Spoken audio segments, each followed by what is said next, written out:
There are crimes that are unsolved because they are complicated. And then there are crimes that are unsolved because they slipped, quietly and cleanly, through the cracks of human certainty. Tonight, we're talking about one of those rare cases. A case with no body, no confirmed suspect, no proven escape, and no proven death. A case where every answer creates two more questions. Because the real mystery of D.B. Cooper is not whether he survived the jump, it's whether we ever truly understood the man at all. Imagine this for a moment. A stranger boards a plane, commits a crime that should have been impossible, vanishes into the night, and leaves behind just enough evidence to keep the world guessing forever. No final proof, no resolution, just silence. And here's the unsettling part.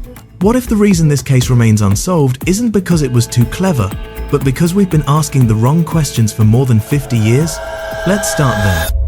On the surface, the D.B. Cooper story sounds almost simple. A man hijacks a plane, demands money and parachutes, and jumps out mid-flight. That's the version most people know. Clean, efficient, almost cinematic. But when you slow the story down, when you remove the myth and examine the human behavior underneath, the picture becomes far stranger. This wasn't a chaotic criminal. This wasn't a desperate man panicking his way through a bad plan. Witnesses consistently described him as calm, polite, methodical. He ordered a drink. He waited patiently. He didn't raise his voice. He didn't rush. That detail alone matters more than people realize. Because panic leaves fingerprints. Panic creates mistakes. Panic escalates. And Cooper showed none of it. Which raises the first uncomfortable question. Was this man improvising? Or executing something he had already accepted might end badly? When Cooper handed over his note, he didn't dramatize it. He didn't threaten. He didn't shout. He simply stated a fact. I have a bomb. That's not the language of someone seeking attention. That's the language of someone who expects compliance. Psychologically, this matters. Criminal profiling often hinges on tone, not action. Cooper's tone suggests something closer to resignation than ambition. He wasn't trying to become famous. He wasn't making a statement. He wasn't even particularly angry. He behaved like someone completing a task. And that leads to the next crucial detail most summaries gloss over. The parachutes. Cooper requested 4 parachutes. Not 1, not 2, 4. 2 primary chutes and 2 reserves. At first glance, this seems smart, like someone trying to prevent sabotage. But here's the twist. One of the parachutes he received was non-functional. A training chute sewn shut. An experienced skydiver would have recognized that immediately. But Cooper didn't reject it. So either he didn't know, or he didn't care. Both possibilities are deeply unsettling. Now consider the conditions of the jump itself. Nighttime, heavy rain, low visibility, rough terrain, high winds, no steering capability, and clothing completely unsuited for the task. This wasn't a calculated sports jump. This was closer to stepping into the unknown. Which brings us to a powerful reframing of the entire case. What if the Cooper hijacking was not an escape plan, but an exit plan? This is the angle most people resist, because it feels bleak. But when investigators later reviewed the evidence, this theory became harder to ignore. The money found years later, degraded, fragmented, abandoned, didn't show signs of recovery or spending. No trail, no circulation, no laundering, just decay. If Cooper survived and escaped, the money should have lived a second life, but it didn't. And that silence speaks volumes. Then there's the tie.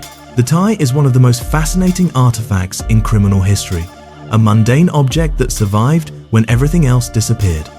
On that tie, microscopic particles were found. Industrial materials, rare elements, not common contaminants, materials associated with specialized manufacturing environments. This wasn't random. This tie tells a quiet story about the kind of world Cooper lived in before the hijacking. A world of precision, of engineering, of controlled systems, which raises a different kind of question. What happens when someone who understands systems decides to step outside them entirely? Think about Cooper's demands. They weren't extravagant. $200,000, yes, but not millions. Parachutes, fuel, no publicity stunt, no manifesto, no ideological statement. He didn't want recognition. He wanted distance. And distance, psychologically, is often the final desire of someone trying to disappear one way or another. Over the decades, suspects came and went.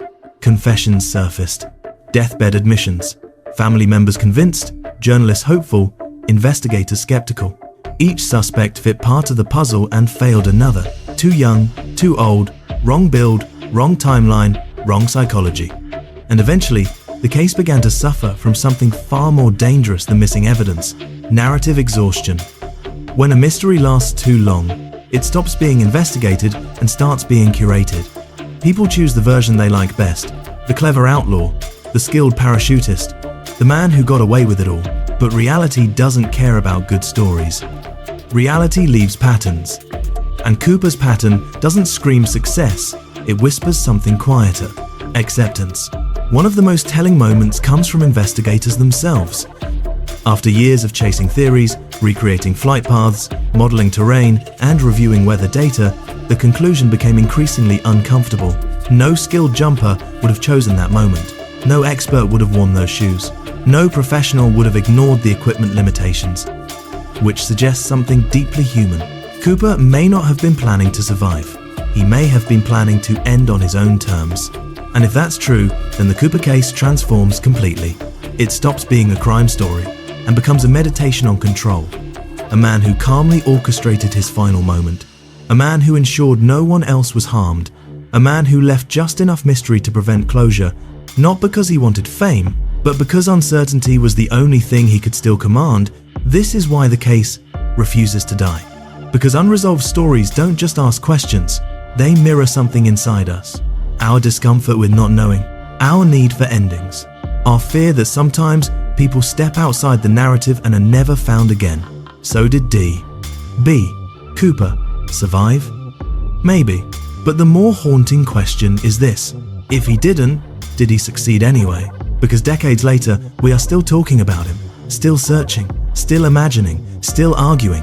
And perhaps that was the only outcome he ever intended. There are mysteries that end with answers. And then there are mysteries that end with silence. D. B. Cooper belongs to the second kind. And until certainty lands, if it ever does, the man who stepped into the dark will remain exactly where he chose to be. Uncaught, unconfirmed, and unforgettable. If you had to choose, do you believe he vanished into the world or into the night? Because how you answer that says less about Cooper and far more about us.